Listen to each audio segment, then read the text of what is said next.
Really having a good induction. I went racing for the first day today and racing abandoned due to rain. So it's a good, solid start to proceedings. You brought the English summer weather with you. Honestly, it could not be more crap back home and it could not be more crap here. So onwards we go, kids. Onwards we go.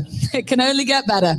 No, all joking aside, I am actually thoroughly looking forward to not only this, thank you as always, team, Phil, Peter, JK, for having me. But also for tomorrow. The racing is going to be great. A bit of European interest, which we had today as well. So that obviously is my angle in. We're going to be looking at the big races, of course, on the day tomorrow. And we're going to start with race 6 on your race card, which is the Troy. It's the 5.5 furlong race. It's the grade. That should be a penalty. A penalty. Almost like a Derby thing. Yeah. Derby. Anybody who $10 in the kitty. Yeah, anybody who witnessed this version of this ahead of the Kentucky Derby will have realized that me saying Kentucky Derby sounds like I've had some sort of stroke. I actually haven't.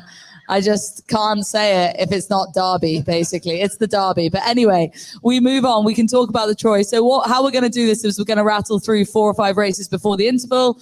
Very quick little interval, 2 races to finish, and then a Q&A. And the Q&A, guys, it's like there's a handful of people here. It's very intimate. So anything you have to ask, big, small, whether we have the answers or not, throw it our way. Let's just have a conversation. It'll just get you all involved. So if you're thinking of anything throughout part 1 or part 2, keep it in your mind, throw it our way, and we'll talk about it towards the end. And just to piggyback off that, Vanessa, it could be, we obviously are here to talk racing, but I mean, if you have fashion advice you need from Vanessa, fashion advice you need from JK, whoever it is, we can take care of it. I don't know why you ignored Phil there. Phil is the man for the fashion advice. I mean, for goodness sakes, can't you see that? Let's kick off, guys, with the sprint, the grade 3. And of course, this is all about Caravel. Phil, we will start with you. The basic question is here, can anything in this field beat Caravel? I think, on her best day, she's obviously the very likely winner in here. The one question I have is there are horses to her outside that have serious speed. For those of you guys that were with us in the Derby, No Balls busted us out of the pick 6, but he's very fast. He's as fast as Caravel is, or maybe faster, and he's drawn to the outside. I think Caravel's proven she can sit off the pace if she's drawn to the outside of the other speed. Here she's drawn to the inside of the other speed. So at 3 to 5, I just wouldn't want any part of betting her. I thought the 3 Cogburn was kind of interesting. He's coming from Lone Star, which it's going to be a significant step up in class. This is a horse that they thought has had some ability. He had a bad start last time. He closed ground. If the pace gets hot tomorrow, I think he's a horse that's going to be coming late. The big question mark for me is just going to be the condition of the turf course, given all the rain they've had. But at 8 to 1, I think he's interesting. I think Caravel's not just a dead single in here, just given the fact she's drawn inside the other speed. Okay. JK, do you share those concerns in regard to where the pace is in her draw? Well, my biggest concern is how the Jockey Club allowed a horse that was a gelding to be named No Balls. It's a legit concern. It's a legitimate concern. Look, I know we have a lot of horse owners here, and I'm sure a lot of you have had names turned down. I hope you're enraged like I am. How did they allow this? What's a nobles? There's no such thing as a nobles. I just think it's a little bit bizarre. I think Caravel is a freak. However, she's 0 for 3 on turf courses listed as not firm. And she doesn't have a lot to prove. She's on a winning streak. Let's see what happens with the rain tonight. But I think she's in some trouble considering the ground and the aptly named No Balls drawn to her outside, who is going to, put a lot of pressure on her early. This is a hard conversation to have. Don't get canceled. Yeah, making too many No Balls. No, I'm not going to. I'm very interested in the 1 and the 3. I think. Look, if it depends. If Caravel's in there, she gets loose and No Balls doesn't run or something, or No Balls runs and Caravel doesn't, and someone can get loose. I'm a huge fan of speed on the turf, especially sprinting. But I think the one Thin White Duke and the 3 Cogburn have to be respected. They're very talented horses who come from off the pace. They have Thin White Duke has run successfully on turf courses, not listed as firm, and I would expect that's what we're going to see tomorrow.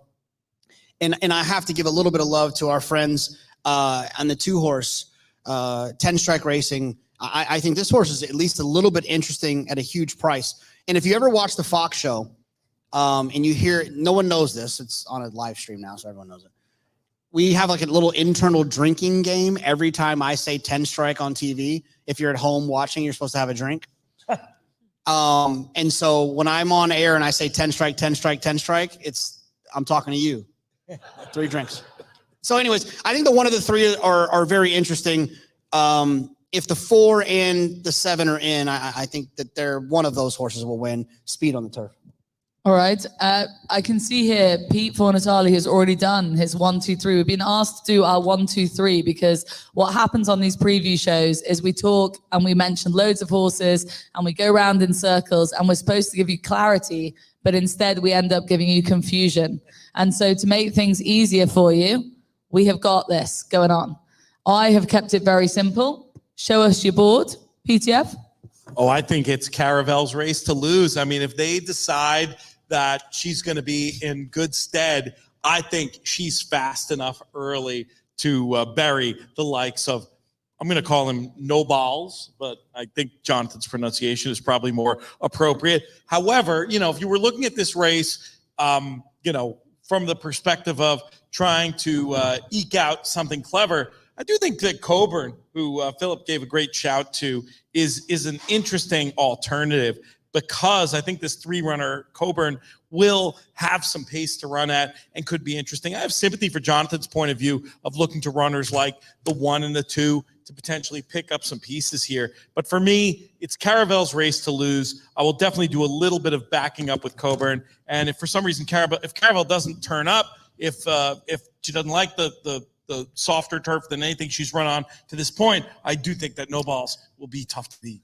Basically, what I'm saying is, because everyone, I appreciate you being here, there's a chance Caravel's not going to run.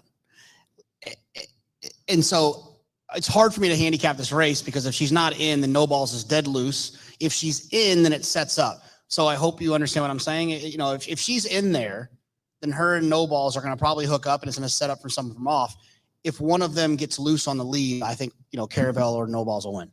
I feel really at home here, right? When I do loads of preview shows for big race meetings week in, week out at home in the UK, and because of the pissing weather, excuse me, live feed, it means that half the time we are talking about horses that won't run on the ground if the rain comes, will get withdrawn, scratched, whatever you want to call it. And so this is making me feel right at home. First race, we're talking about a horse that may or may not run, and as a result could change the whole race.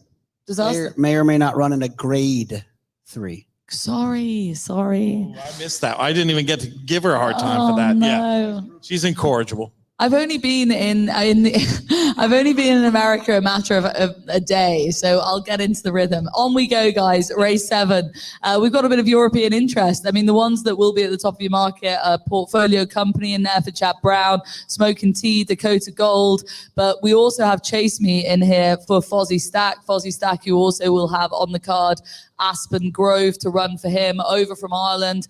Aspen Grove came over here and took a grade 1 when she last showed up. They'll be hoping for a similar on Saturday or tomorrow, but they've also put Chase Me on the plane to accompany her essentially.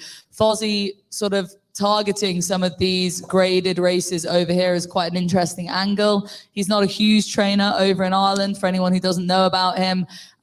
He's quite a shrewd operator. He's a bit of a gambling trainer. Like when money comes for his horses, it's normally rightly placed. This Chase Me has got an interesting profile, very lightly raced for a 5-year-old. Sort of got his act together this season more so than any other previous season. He's been improving all the time, and he comes here off the back of a pretty decent run. When we saw him at the Curragh last, he was really badly placed that day. I think when you watch the race back, you'll see it was over the mile then. He did well to finish where he did in second place. It was off the back of quite a to improve for the run. He won't mind the rain-softened turf ground over here. And I personally find it very interesting that Fozzie Stack has put him on the plane to essentially accompany Aspen Grove, but they're not here for the holiday. So he's a very interesting contender, maybe an each-way selection for the places, but the boys can add some flesh to the bones in regards to what's taking him on stateside.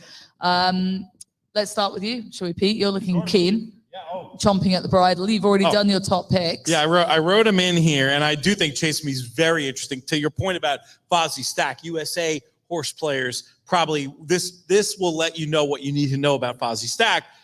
Glen Hill Farm, Craig Bernick for his Irish runners. Not all of them, but a lot of them go to Fozzie Stack. Very shrewd operation. And the support of Glen Hill Farm probably tells you what you need to know. I have Chase Me in the mix. I thought Speaking Scout, though, was the most interesting one in here. I really liked that last run, moving into what I thought was the fastest part of that race at Monmouth. And I thought might have a subtle class edge over this field. I definitely want 5s and 6s in here. And then also the number 1 Portfolio Company. I mean, just obvious on figures and form, unexposed Chad Brown runner who's run very fast. I feel like you can lock it up with those 3 and go on with life. So I've got it 5, 6, and 1 with a little bit of preference maybe at the prices for Speaking Scout, but this is a good race and I felt really good with those 3. Competitive race, JK. Where did you land? How are you going to play it? I mean, I got to be honest. I'm feeling a little bit insecure about the next never feel angle. Insecure. Come on, listen, you're all right. I'm not a weird person. I'm just being honest. I mean, you're a little weird. The one Portfolio Company has been pretty darn good since he's been gelded.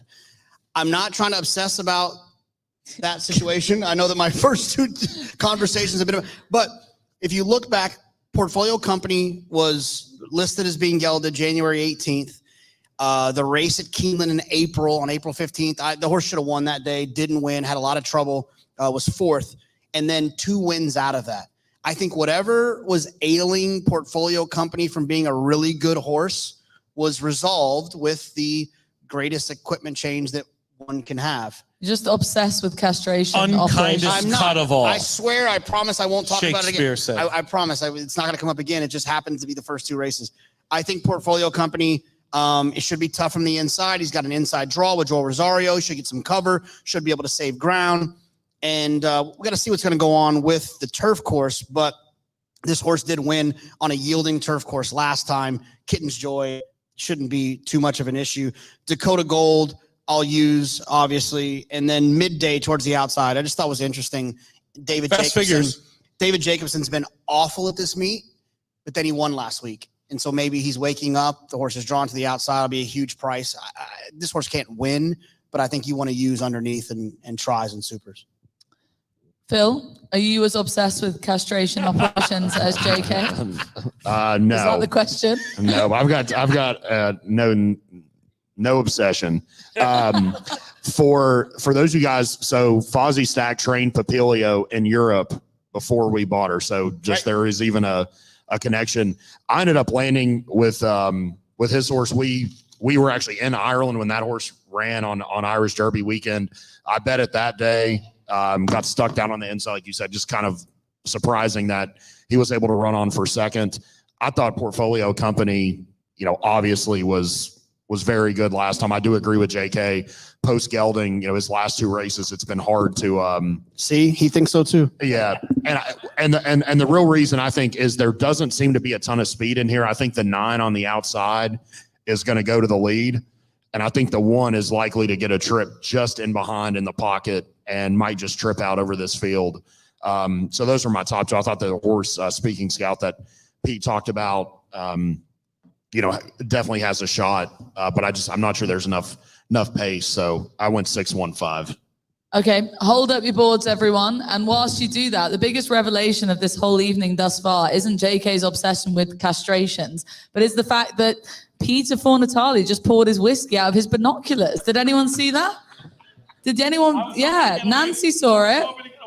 Just literally got his just unscrewed that and poured his whiskey out. The second revelation is that Philip's a smart person that just wrote the numbers. Yeah. Meanwhile, we're scrolling up. Yeah. I'll fix that. Sorry about that. We're going to follow your lead after. Yeah. On we go, guys, onto the dirt. For the 3-year-old fillies, it's a grade 1 and it's over the 7 furlongs. This is your race 8 on the card, and it's the first of a few grade 1 races that we have to get stuck into. Money's Gold looks as though she could be relatively near the top of the market in this, along with a few others in here, Maple Leaf Mel as well. But Money's Gold, for Todd Pletcher's operation from the front, JK, I'll start with you. Are we expecting her to, well, how do you view this race, I suppose? You know, this is a race I feel like I have a pretty good grasp on. Oh, bold shout early. Well, no, it's a grasp. It's not, I'm sort of right. I'm just saying I have some thoughts here. So Money's Gold, what she did in her first 3 career starts was super, super impressive. Then they tried to run her 7 furlongs in the 8 bells on a racetrack that was kind of weird, and she was drawn to the outside, and I'm not really sure about the ride. It was a little bit kind of like passive. Then they tried to stretch her out the Acorn, going a little bit longer. That didn't work out. She ran well enough, but not great. She's fast, super, super fast. Maple Leaf Mel, I didn't believe that she could handle the pressure last time. She went on to do it, owned by Augustin Farm and Coach Parcells. Those 2 horses, in my opinion, are absolutely going to hook up.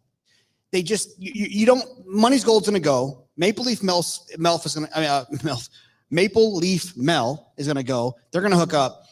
I think Pretty Mischievous is going to run by them all. And I think she's going to run a little bit similar to what we saw with Practical Joke a few years back, drawn on the inside in a 7 furlong grade 1 race for 3-year-olds, took back and made that circling move.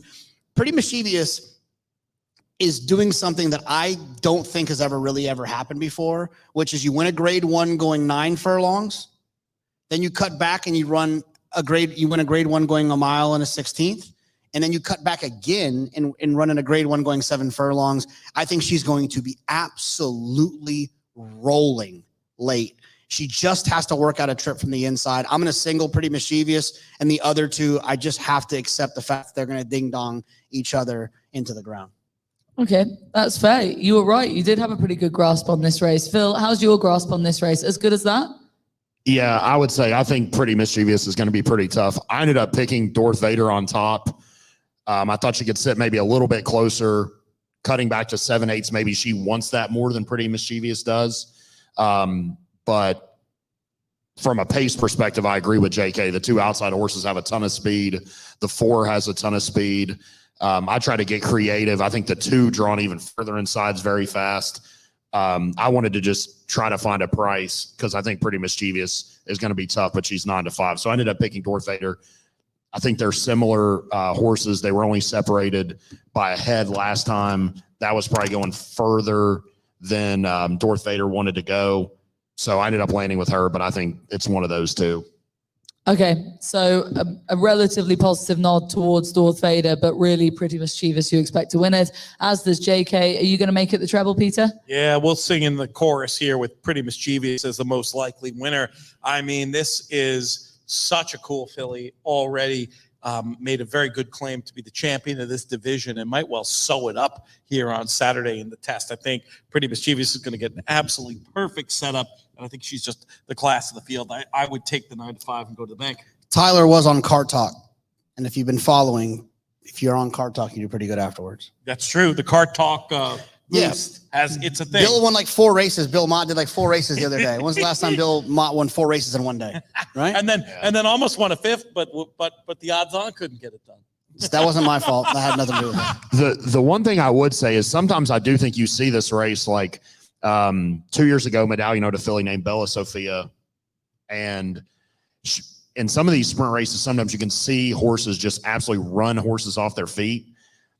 It's the one thing in the back of my mind where I just ended up going to Darth Vader because I think she could sit a little bit closer. I do worry, like, if they just absolutely rip and go 43 and change, just Pretty Mischievous having to run that fast early in the race, just really take her out of her game. I think Bella Sophia, she set just off the pace, but they went super fast, and you thought, oh, this has to set up from some closers. And they just ran them off their feet early, and it just completely took all of them out of their game. That's like the one thing in the back of my mind that just makes me a little bit nervous. She might just have a lot more class, and it doesn't matter. But I love your idea, right? And so the answer, so it's a completely legitimate concern that you have. Because I'm a huge believer in horses go fast. They kind of, if the horse on the front's going fast, the horses that are behind, even if they're closers, are still going faster than their comfort zone. But the one, I hate the rail draw basically always because it just doesn't give you a lot of options. But the one option that Pretty Mischievous has is to take back. And so if you're right and they absolutely roll, I think the draw is going to help because Tyler has nowhere else to go. He's not going to stick her up in there and have to deal with those two outside speed horses. He's going to take back, and I think it could fall right into his hands because if he was drawn towards the outside and he breaks well, then now suddenly he's kind of hooked. But from down there, he has to kind of grab her a little bit, let her fall out of there. I think, it doesn't always happen, Pete, but a lot of times these races can develop the way they look like they could on paper, and I can continue to see what's going to happen. She's going to take back, circle, make one run, and she'll win by 4 when it's over. I think that's the most likely scenario. But to Philip's point, I do want some other horses in there, and I do think Dorth Vader has that chance to be the best of speed if she can settle more. I don't want her up there in the vanguard. If she can settle more, second flight, I think she's worth using. And then Interpolate is another really interesting closer. If Pretty Mischievous gets sucked along, Interpolate 15-1 in the morning line. I think she can absolutely get a piece of this, and I'll even have in some verticals. All right, on we go, guys. Saratoga Derby. Sorry.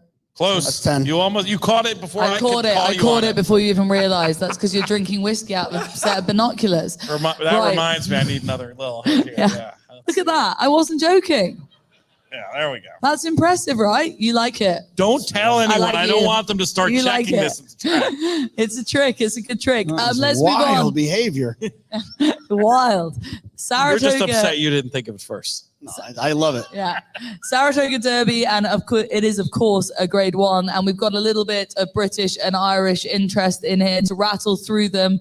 You've obviously got the Belmont Oaks winner in Aspen Grove taking on the Belmont Derby winner in Farbridge. Farbridge, the boys will get to in due course. In terms of Aspen Grove, it was her career high thus far when winning the Belmont Oaks last time. She's been campaigned by Fozzie Stack like a really good horse in her lifetime, but it hadn't really come to fruition until they brought her over here for the Belmont Oaks, which was a step forward, but it was a step forward that clearly when you look at how they've campaigned her, they clearly expected her to take. By Justify, who's having a great season, it's been great race planning by the team, and now she's back for more. It is a different kettle of fish. She's in against the boys now.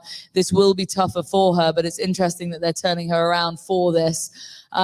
You've also got the franchise in here for Joseph O'Brien, whose 2 horses ran okay today. Actually, better than okay. American Sonny was second today.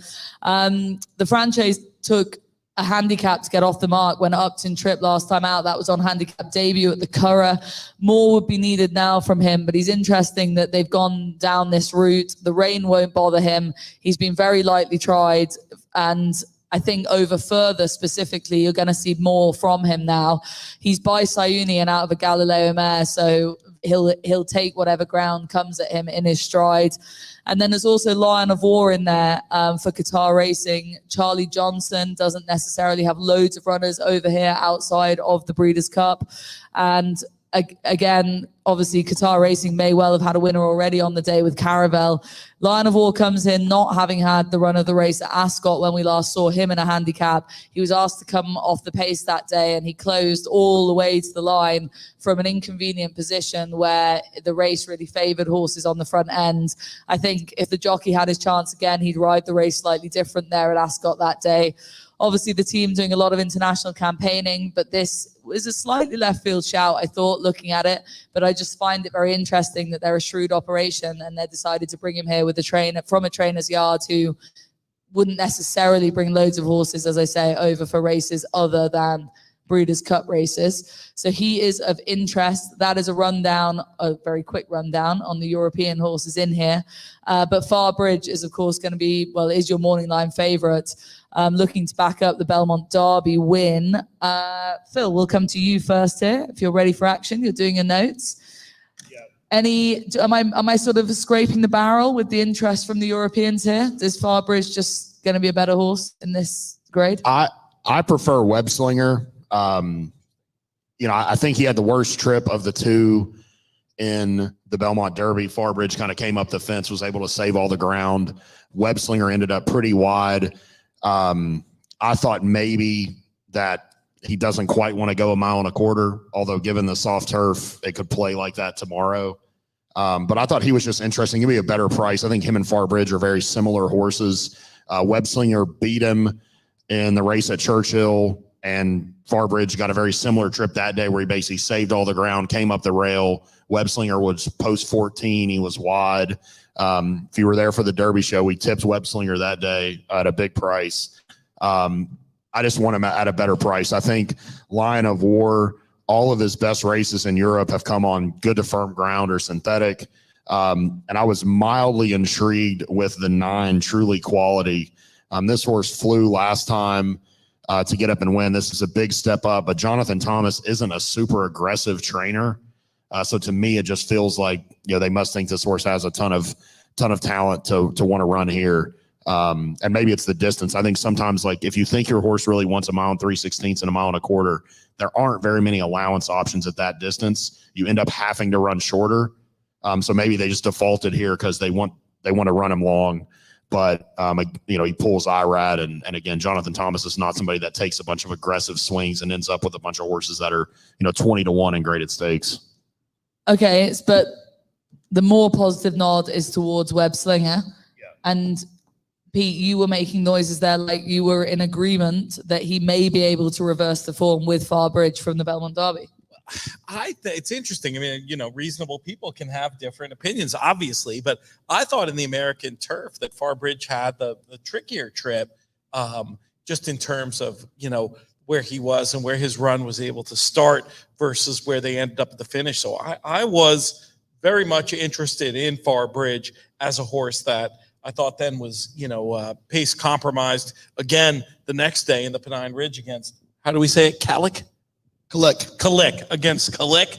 And then I just feel like this is a very good American turf horse who might be just ready for his close-up. I definitely respect Lion of War, has some overseas form that I think, will stick well in here. I think that's a great point Philip made about, maybe not wanting the cut in the ground that we're going to get tomorrow. And I definitely also want some of number 2, Program Trading, who's just a completely unexposed runner who's very fast and, I need in the mix. I was going to try to play it 5, 8, and 2 in here and be mildly against Web Slinger, but I certainly don't have any real argument against him based on figures and form. Wouldn't hate the idea of throwing him in the mix, but I had it 5, 8, 2. Okay, he has it 5, 8, 2. Phil has it 6, 5, 9. And JK is going to throw more into the mix. No. I'm Program Trading. People that watch racing obviously know, you can tell by how he spaces out his races. Like, Chad doesn't like losing.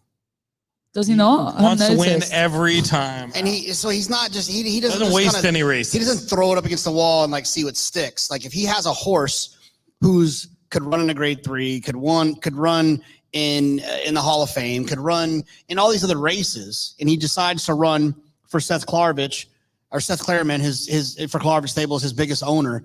This horse is well meant.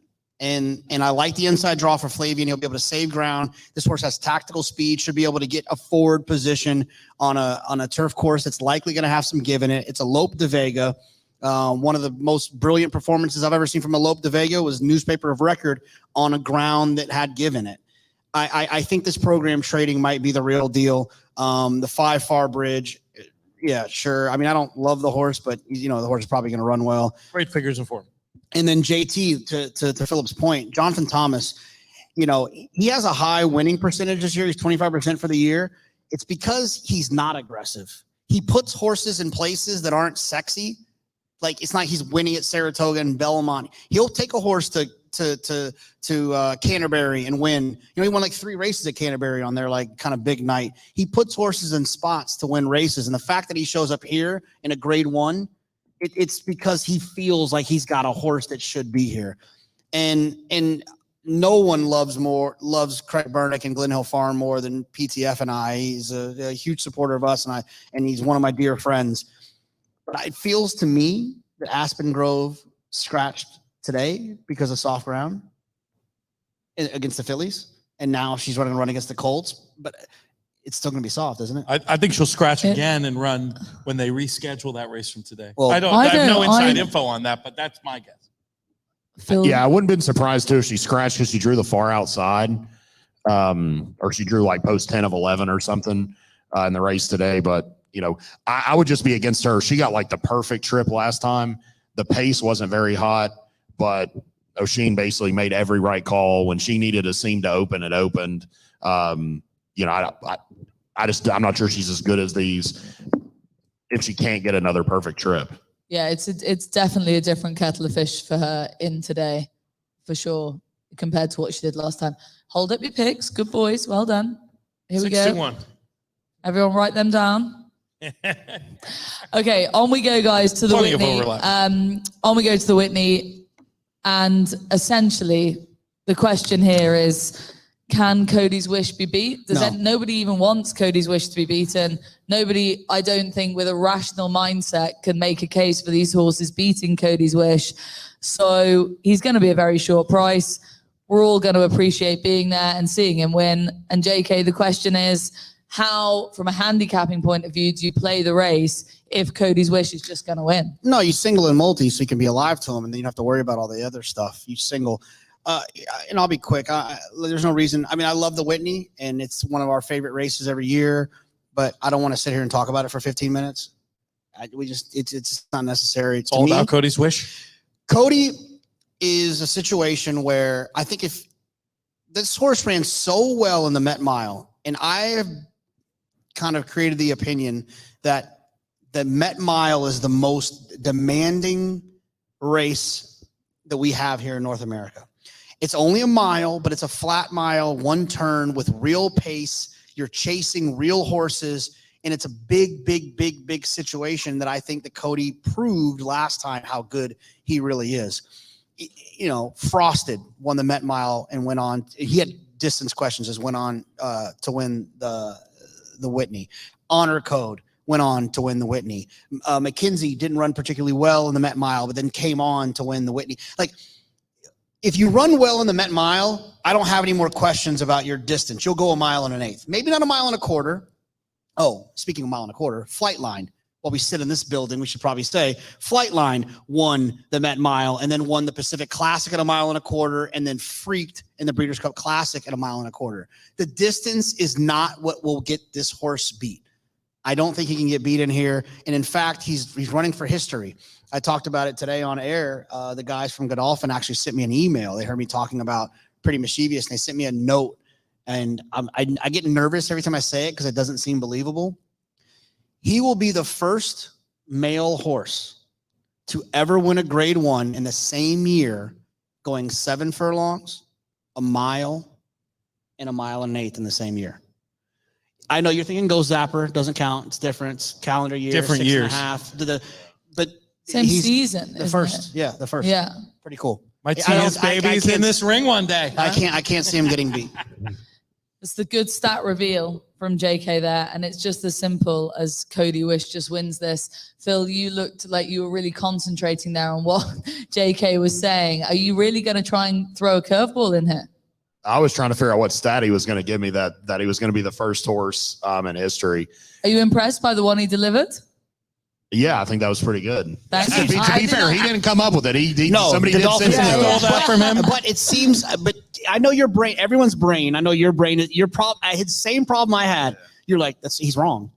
Yeah, I felt the same way. I shouldn't say this. So JK told me this about an hour and a half ago in his kitchen at home, and I was like, really?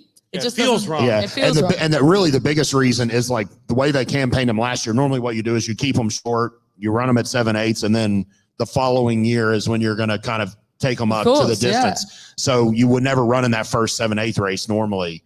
And now a lot of the best horses go to the Middle East. So it even takes out like a race like the Carter or the Churchill Downs. But, you know, it's hard to not be impressed with what he's done. He's overcome a lot. You know, the big question for me is just his one-turn races are obviously very good, but his Breeders' Cup Mile going 2 turns was really good. That's a race at Keeneland that can be tough for horses that come from off the pace. So he was very good. I mean, to me, the only way he gets beat is if somebody just gets loose on the front and he truly doesn't want the 1 1/8. But I think at this point, you're grasping for straws, trying to hope something like that happens. Okay, keep it simple, PTF. Are you going to grasp at any straws here? I would say that 90% of my play in the horizontal bets will be through Cody's Wish. I will have a very small backup line to charge it on the idea that maybe he can get loose. But I think that probably what happens is that Giant Game, the 3, keeps charge it just honest enough that it sets up perfectly for Cody's Wish. But I want a little tiny bit of charge. My only issue there, and I completely understand your point, Pete, but Charge It ran his race in the Met Mile from a speed figure standpoint, right? What do you get? 102? Oh, wrong number. Okay, 102. Let's look over here. 102, 102. He ran his number, and Cody's Wish with a bad trip blew by him. Yep. That's my only totally thing. Agree. I want to get cute with Charge It. I kind of want to get cute with Zandon, but they ran their races, and he didn't run his, and he still smoked them. Yes. That's the problem. I agree, and that is why I mostly want to be focused on this horse, Cody's Wish. I mean, already, this horse, you could have made a movie about him based on what he did last year. If he somehow goes and does this and goes on to win the Classic, I mean, this is the best racing movie, since Seabiscuit. I don't know if you guys have seen Breeders' Cup's Instagram, but, tonight before you go to bed, just flip through it. It'll make you be very gracious and appreciative of your life.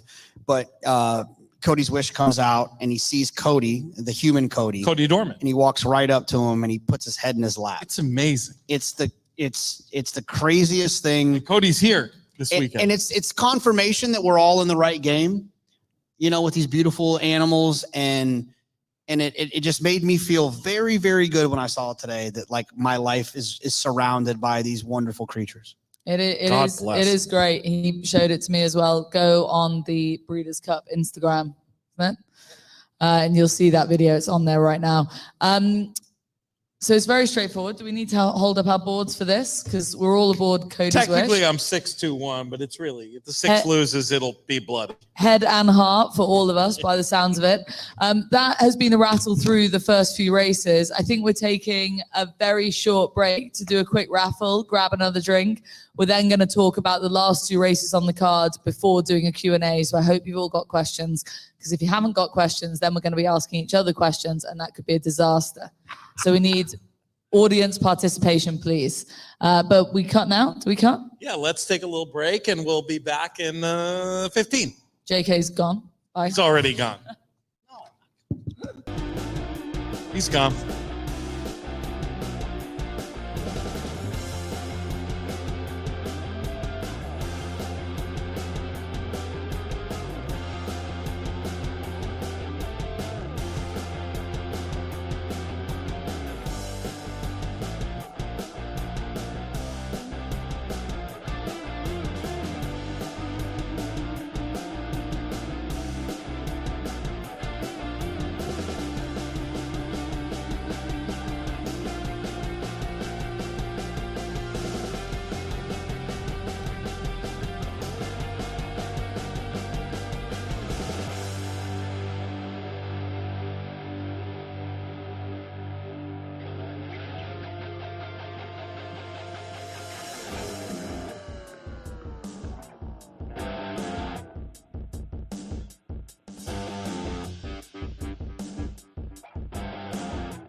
have you call it maroon? We don't have a maroon shirt. We call it maroon, but TaylorMade has 42 shades of maroon. It's a hard color. That's all right.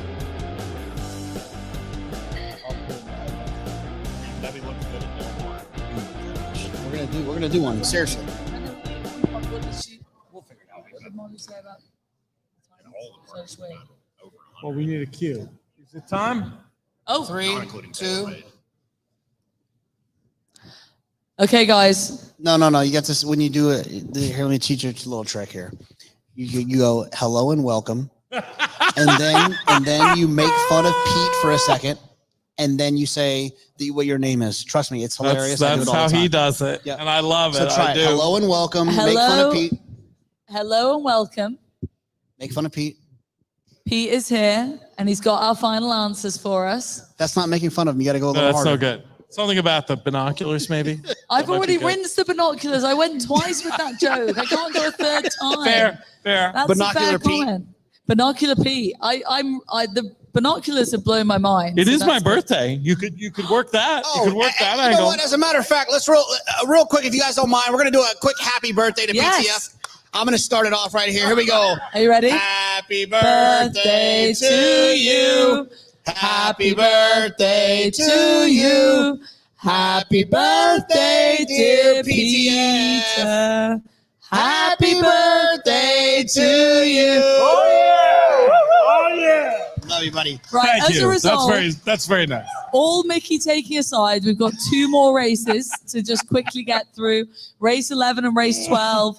Back on the dirt we go, and we're going to look at these 2 races. Then questions, guys. We want questions. Prepare from- your questions. We need this. We want to interact with our audience here and in the here, room and here. and here. In here. Both sides. Yeah, And both them. sides. Okay, Pete, I feel like you've gone on a bit of a deep dive down a few rabbit holes with this race 11. Give us your workings, please. Yeah, I wish I could be more clever off that intro, but I do think that the 5-runner frat pack, very, very interesting. An unexposed Chad Brown runner, looks to me like could be the best of speed, likes the wet. I'm very interested in the 5, but I also need the 7. Ever so mischievous, 3 strong races, worked forwardly since the last. 5 and the 7 for me, very, very interested. And if I had a backup, I might go with the number 10, Carmel Chip. This entire field has 10 wins. Carmel Chip has 8. This is a runner in form, strong numbers, should get a good trip from mid-pack. So it's 5, 7, and a little bit the 10 for me. You were looking to JK there for like confirmation, and He has a stronger opinion than me here. Oh my God, I'm going straight Q&A here. I love Ever So Mischievous. Is it mischievous or mischievous? mischievous. Does it matter? Am I spelling it wrong? No, it's just mischievous. You could say You're it either wrong. way. It's You not. could Okay, you could good. say it's an either or. Yeah, Well, he's a either New or. York Times best-selling author, so I'm going to take his word for it. And I am actually severely dyslexic. Well, that wasn't towards you. I will say this. Obviously, Qatar Racing, we have a relationship with the podcast that I have, but so I knew about this horse prior to the debut at Aqueduct. Got into a duel in the stretch, lost, won impressively at Churchill Downs, and then came back and ran another big number at Ellis Park. I think that like Brad Cox has probably figured this horse out at this point. I'm ice cold to this horse who's putting blinkers on to solve whatever issues there were with Ever So Mischievous. Hold up your tablet there. It says it all. Look at that, straight up. That's just a straight up number 7 for you guys. A straight up number 7. It's hard to draw a big number 7, by the way. And Caramel Chip just, Colonel Bowman won. The horse that ran second in that race came back and ran at a mile and an eighth and didn't run very well. I get it. I hate saying that I get it, but Phil, elsewhere. Sometimes you get it, sometimes you don't. Phil, do you find it as simple as JK in terms of just a big 7 for Ever So Mischievous? Is it as straightforward for you? I think I'll give JK a lot of credit because I've learned a lot from JK and how you're betting and the way you structure tickets. And, for me, normally what I would say is if have a smaller bankroll and I'm betting a pick 5, like the late pick 5, and I'm singling Cody's Wish. It's going to give me an opportunity possibly to try to beat Ever So Mischievous, although I could see a scenario where Frat Pack comes down and they're very equal in the odds. I definitely prefer Ever So Mischievous. I think the blinker's on.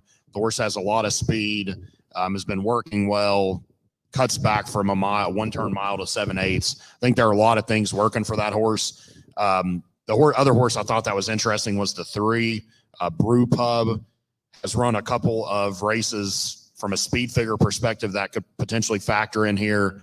Same thing, cutting back from a mile to 7/8 in a race that was completely dominated.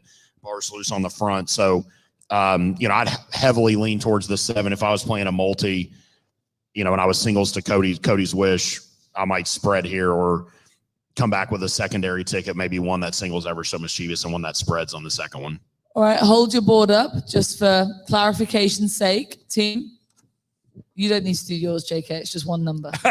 And everyone got it. Everyone else, thank you very much. On we go to the lucky last, as we would call it in England and Ireland, the lucky last. And PTF is going to send us home with a winner. But I've had a quick glance at his notes here. And the first note on the lucky last, race 12, is pray for a boil over. That's all it says. Pray for a boil over. That's the extent of his notes, basically. Do you have anything else to expand on other than pray for a boil over? That's where I started. I think this is a race that could get very, very hot up front. And I think we might be able to pull out something from coming from off the pace to get the job done. The top pick I had was the number 1, Shutters, who I thought would get an excellent run through. This is a horse that just has a very good closing kick. 3rd time off the layoff here. Might be set for a peak effort. The 10, Owls Rocket, another one I need. Strong closer, good finish, and this is a race that should be run to suit. And another one that is 3rd time off the layoff where I think you can kind of expect that peak effort. But I did want to have something from on the top end here. And to me, the number 3, Ruse, I thought was a candidate to be the best speed and could be in form. So mostly 110, a little bit the 3 to me. Hopefully this is how we'll get paid in these Whitney Day picks. Call it the lucky last. In the lucky last. Great, in the lucky last. So Shutters is PTF's main play here. Phil, what about you? So in America, it would just be the get out race. It's your chance to get out all your losers you've had for the day. It's your chance get out race. To get back and get out of the hole. Every time I do one of these with you, Phil, right, I go back with some sort of American saying to England, but obviously I'm extremely posh and very English. And so I try and say some of these things. And it just... The get out race. You could bring that. You could do that. Honestly, they're not latching on. But anyway, I will plow on. We will transfer from the lucky last to the get out race. Go on. I thought Shutters is pretty obvious. I kind of liked the 5 a little bit. What Savvy? I think if the ground is going to be soft, he's by See the Stars, who should appreciate the given the ground. I think he's got good tactical speed. He's maybe not good enough, but he's going to be a huge price, and I think a chance to play for somebody maybe that wants to give him the ground. And then if I did after him, I landed on Shutters as well, who I thought had a big shot. Okay, and JK? Yeah, look, I mean, you guys have both said Shutters, and I have no intention of being a mean person. Ooh, I want to hear this now. But if I bet, it's going to be mean, but it's fine. Do it. If I bet Mark Hennig off of Chad Brown, somebody put me in a straitjacket. Oh. I'm not going to do it. I can't do it. I see that there's back numbers, but I simply can't do that. Horse had some trouble last time. I understand your point. I think the 12, what are we calling this horse? Buoys? That's why I didn't pick the 12. I went with, what did we go with? Buoys? We said buoys. Buoys, yeah. Right. This horse has had some nice runs for Chad. Now the horse goes to Brendan Walsh, who I have zero problem taking off of Chad. I think Brendan does an outstanding job, and the horse, switches trainers, and I think Brendan's outstanding. I don't love the post, which is problematic, but this horse also doesn't break particularly well. So I think probably be able to tuck in a little bit, save some ground, make one run. This horse was 5 lengths off of Up to the Mark, who is without a doubt the best North American turf horse that we have to offer. And This horse was 5 lengths off of that horse. If Up to the Mark was in here, the tote board won't do it, but he'd be 1-99. Wow. If he was in this race. Yeah. I just think that this 5 horse lengths is a lot in turf racing. It is, but Up to the Mark is significantly better than these horses, and I think that horse is hard to argue with that. And the 10 Owls Rocket I'll use as well. You know, I don't love the horse, but you know, he's going to be there at the end. I don't know where he's going to be. He's going to be there at the end. I need the 12 in here. Okay, lads, hold up your balls just one final time. That's the confirmation, guys. And that rounds off a run. 12-10-4 for me. 12-10-4. 12-10. 0. Oh, wow. It's not great. 6-17. It's Yeah. the Derby. 17. 12-10-4 for JK. 18. That's a 4. It looks like a U. Yeah. It's You Q&A time. You look like a U. It's Q&A time, and I'm going to kick off with the first question. Great. And it's coming PTF's way. I'd love to hear it. And you can lie if you like. Well, I lie, easily and often, but Right, here we go. Here we can go with the straight talk. How old are you? 51 years old today. Look at that. He doesn't look it. He 51 doesn't even years look old.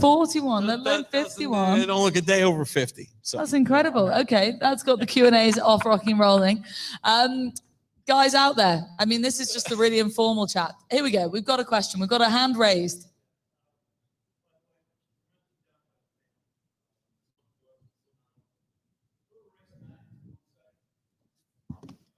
Race 9, everyone. Pull it up.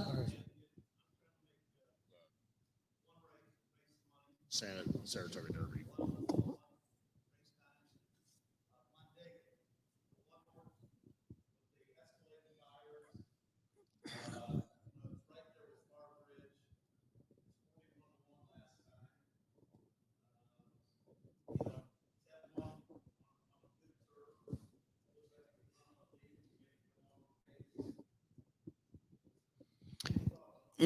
I have 0 problems there. This is a horse, if you look at the race, I remember Keeneland, right? Keeneland missed the break. That race at Keeneland on April 8th was so impressive. And then he came back at Belmont, mile and an eighth, slow pace and won. The problem is this horse, when he gets adversity, he's not running huge numbers with adversity. Now, can he get a perfect trip on Saturday or tomorrow and run well? Yeah, I have no issue there. But his numbers are just a little bit light for me in terms of like a 5-1 horse. He'll take money. It's Christoph. It's Flavian Pratt. They're going to take money. Don't leave him off your tickets if you like him, but he's not a horse that I could ever be convinced to single. I'm the worst at that game. Yeah, we got into that at the Derby. I'm the worst at that Derby game. thing. Yeah, I mean, 4 or 5 to 1. Yeah. 4 or 5 to 1. I just worry that program trading is going to get the trip that the one wants. I think you're going to be 7-1 on that horse at least. Yeah, I mean, I wouldn't ever. I wouldn't talk. There's no equity in this life talking somebody off a horse that's going to be 5, 6, 7 to 1. But for me, I just thought that the 2 runner would get the trip that the 1 wanted, and that put me off a little bit. But yeah, it's not crazy. I think one thing, we all try to do is just, I want to envision how this race is going to play out, what kind of trip the 1 is going to get. And from the rail, I think they have to be somewhat aggressive. And I think the 2 probably just sits just outside. And for me, it's hard to envision a scenario where the 2 could sit just off the 1 and the 1 beats the 2. Amen. Which makes it tough. Yeah. The 2 is scratched. The 1 would look very good. I just think it takes away the scenario that the 1 could just get completely loose and open up by 2 lengths, which is the 1's best shot to run well. If the 2 is further outside, then it changes the dynamics. But I just think for me, I want to try to envision, I know JK does a lot, but he wants the fastest closer, the best speed. Yeah. To me, it's just hard to envision a trip the 1 gets, because the 2's going to be breathing on his neck. So even if the 1 holds on for second, I think the 2 could win. And if they hook up at all, or somebody else from the field shows speed, then it's just going to set it up for one of the closers. And in his last race, he really had everything go right, and he still couldn't hold off Far Bridge, although he ran huge at 40 to 1. And, the 2's drawn right outside could put pressure. Yeah. Hey, But I wouldn't say don't bet the horse. No. Don't not bet the horse. But I think from from a just a kind of a theory standpoint, to what Philip was saying, when you look at a race and you look at a horse that you're interested in, you have to say to yourself, what situation helps this horse win? And I would imagine when you look at this horse, you think forward, slow pace, this horse can win, right? So when you say, okay, that's the situation that this horse wins in, then look at the rest of the field and say, what does it do? What does that situation do for these horses? If it's slow pace raced, program trading is supposed to blow by this horse. So although you're creating a situation that makes a ton of sense, you got to make sure that you take into account, don't get caught up in the sexy 8-1 of this situation. Like, well, what about, does this set up for someone else too? And I think in that situation, it sets up very nicely for the two. So that's the issue that I see. I'd also say Brad won way more money than I did in Ireland. So I was watching him bet. So his opinion may be better than mine. Hopefully that answered your question. Yeah. Does anyone else have any other questions? Oh, we've got a question. Oh, from the inside gang. Here we go.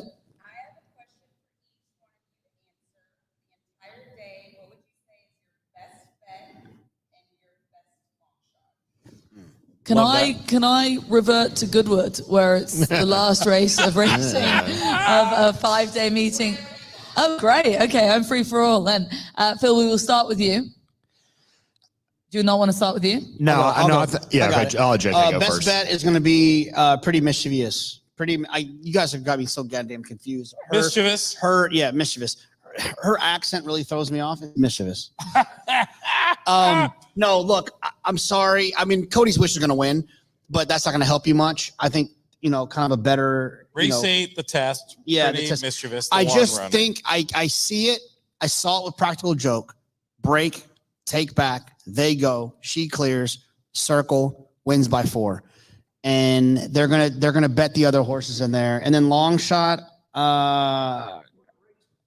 That's Race the 8. test. Race 8. Race 8. Race 8, the 1. I like the 1 quite a bit.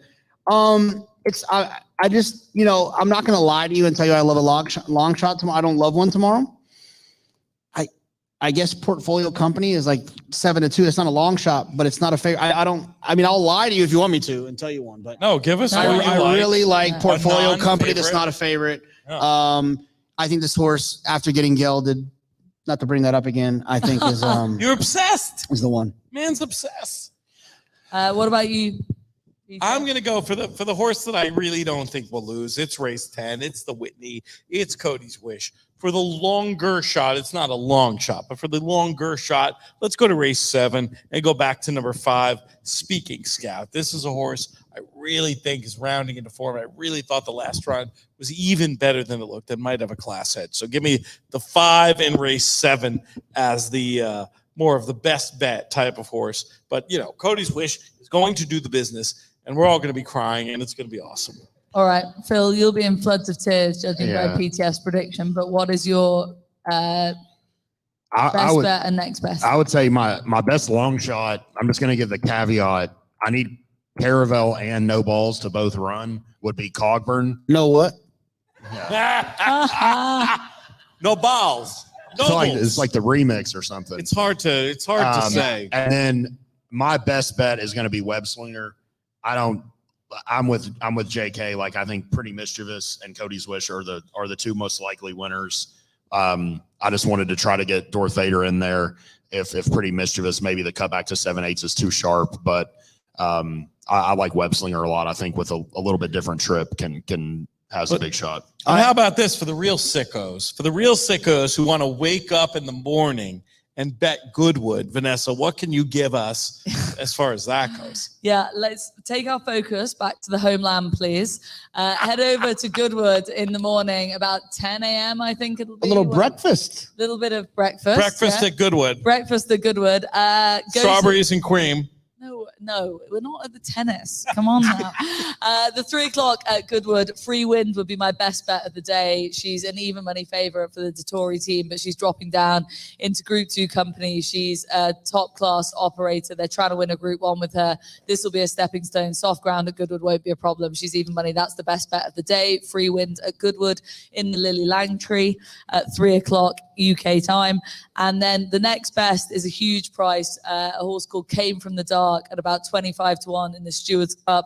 That's the 335 at Goodwood. And each way bet, you'll get 5 places for the Ed Walker team, going great guns at the moment, rated at one point time about a stone better than he currently is.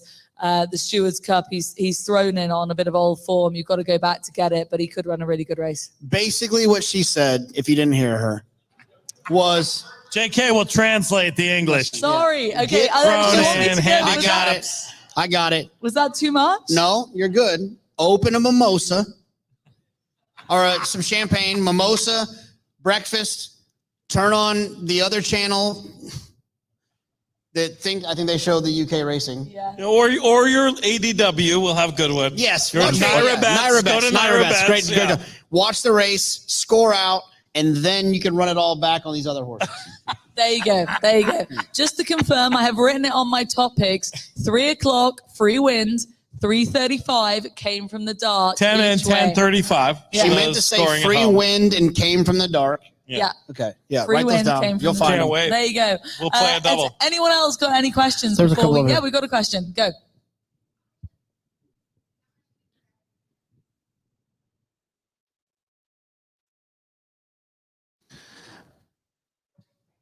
I got it. Excellent question about, for if you didn't hear on the stream, for how much you look at like short-term trends in terms of post position and things like that. Do not look at post position. It's the most ridiculous stat, because now what you're asking makes sense. But what happens is that horses break slow, they circle around, they come here, they come there, they're here, this horse gets over to the rail from the 12 hole. It doesn't make any sense. If you want the exercise that you're asking, it's a lot of work. But if you want to really do what you're asking about, you have to watch the head-on feed, and you watch where horses end up all the way through the race, right? Because what can happen is the 12 horse can break, get to the rail, clear, get to the rail, and be on the rail the entire time around. So what you're asking, like, it doesn't matter where you're drawn. It doesn't make a difference. It's where you're drawn. It matters where you end up. And also a horse on the rail could break slow and circle around. So it matters where they run, not where they draw. So you're barking up the right tree with your question, but looking at the post position percentages is a mistake. Yeah, I think it's very rare that, the post position is important. We talk about it all the time in the race previews we do. It's a lot important in relation to just what kind of trip we anticipate getting. So if we're a horse that has speed and we're drawn in the 10, we're likely to be more wide than we will be if we were drawn in the 3 or something. We talked about it like last week with Promisor America. So there's a bunch of horses that want a very similar trip to us, and we're drawn inside of those horses. So we're going to have to be aggressive out of the gate to hold our position. So I think tactics post position matters a lot more. I think there are very few post position stats that really are true. Like I think at Del Mar, like in a lot of turf sprints, like at Del Mar, being drawn to the inside is a huge advantage for just whatever. Like I know he may say that statistically doesn't matter, and I think I go ahead. I got you on that. And it's one, and maybe it's just some of it can be somewhat circumstantial. That it's just a lot of these horses have speed, they break, they go the lead, and they just happen to have been drawn outside. That's the answer. It's not because they're drawn there. It's because turf sprinters win on the front end, and if you happen to draw inside and you break, you're going to win because you save ground. It's all circumstantial, and I think that like this game is so complicated that people sometimes, and I don't mean you, I mean everyone, we all do it. We look for things that are easy to digest, but the answer is that it's very, very more, it's like very complicated. It's more complex than that. And like I said, the question you just asked, to me, is the basis of what I believe is the only edge left in racing, which is understanding paths on the racetrack.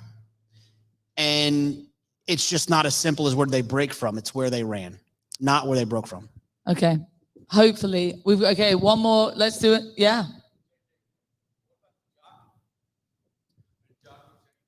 Well, I think the jockeys, especially up here, right? Now, look, if you're elsewhere, you can, it's a little bit more aggressive. They're all so damn good here.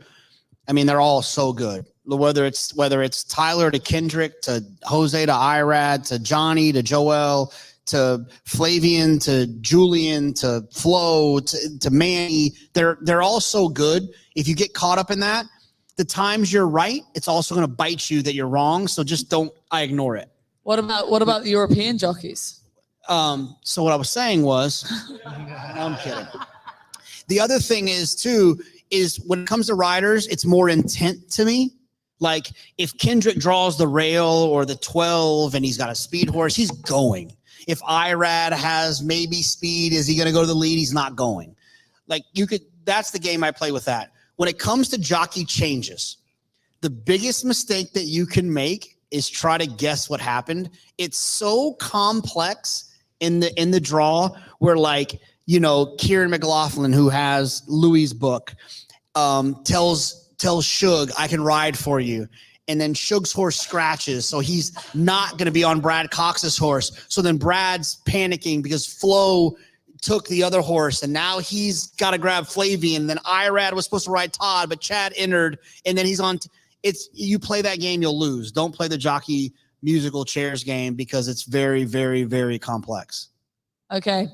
At other places, though, sometimes, I mean, I feel like it can help you with your race design, especially when you know you have a sending rider versus like a closing. Of course, but don't do the Irad pick this horse, I'm singling, because that's not what happened. Yeah. 90% of the time. And I would say, like, at other tracks, it matters more. You know, like at Del Mar, if you're on the grass, if you feel like you don't have Juan Hernandez, Rispoli, or Hector Barrios. Rispoli? Yeah, you can. Yeah, well, that's just because you're correcting Italian pronunciation now. No, I wasn't correcting Rispoli. I wasn't correcting pronunciation. I'm correcting that I needed that horse, and I think a lot of you all needed that horse the other day, and Rispoli was. It won't be on his Hall of Fame resume. No, but I do think at circuits where there aren't as many top class jockeys, just, you know, and like identifying, it's a lot more intent in a race, like who's more aggressive, who's less aggressive. But it does feel like, especially in California, on the grass or on the dirt, depending on either surface, there are better riders, but there can definitely be a gap. In New York, the gap's a lot smaller. And I think one other point about that, sorry, Vanessa, but just upon you, but the one other thing about jockeys in general is it's like the most priced in factor to the market. And there's no better example of that than Irad Ortiz, who's wonderful and so good and worth something. But the crowd not only picks up on it, but maybe even overbets it in cases. So I feel like you're better off sticking to like form than worrying about, you know, who's riding who when it comes to the Ryan Moore factor in the UK. Just we like see Ryan it all Moore. the time. Yeah, well, and what happens is, I don't care how good the jockey is. If the horse isn't good enough, it's not winning. Exactly. Yeah. So the horse has to be good horse enough. Racing. Yeah. It's horse racing, not jockey racing. Yeah. I respect the hell out of him. Don't get me wrong. Just it's the horse. Okay, the final question goes to me, I'm afraid, everyone. Love because it. It's obviously what everyone wants to know. How much whiskey is left in these binoculars? I finished. We're done. Right. We're done. We knocked them both out. 8 ounces. We were done before the break. Don't lie. We had about an ounce left, but yeah, we're sorted out. But don't tell anybody because I don't want them to start checking for this. I knew he was sly, but this is taking it to another level. It's over to you to close off the live stream for us, but just stay put 2 ticks, guys, because we've got the raffle to draw, but we'll just wrap up the live stream first. Love it. Well, from a live stream perspective, what a pleasure this has been. Vanessa, always a joy to be with you. Philip, so sharp, and you just get better every time you're on these airwaves. You do such a great job. This guy's okay. We tolerate him. Peter Thomas, for Natal, for In the Money Media, for producer Craig, producer AJ, and especially for Molly, who puts this whole thing together. I want to give you a big ups. Can't wait for this Whitney Day. I'm Peter Thomas Fornatow. May you win all your photos.